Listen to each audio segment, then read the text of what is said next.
If you want to change the door code on a Ford F-150, you'll need the factory master code first. Every F-150 has one, and it cannot be erased.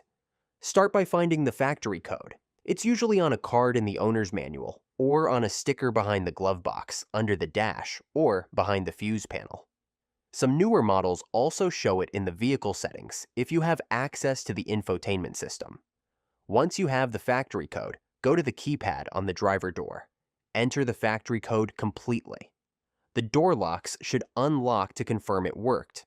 Within 5 seconds, press the 1 to 2 button on the keypad. Then, enter your new 5-digit personal code. The doors will lock and unlock to confirm the new code is saved.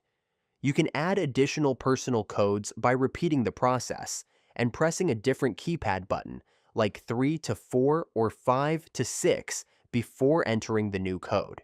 To erase all personal codes, enter the factory code, then press and hold the 7 to 8 and 9 to 0 buttons at the same time for a few seconds. This removes all custom codes but keeps the factory code active. If the keypad doesn't respond, make sure you're pressing the buttons firmly and not too quickly. Also check that the keypad is clean and dry. Quick recap: find the factory code, enter it on the keypad, press 1 to 2, enter your new code, and confirm. Use the factory code anytime to add or delete personal codes. Like and subscribe if I helped you.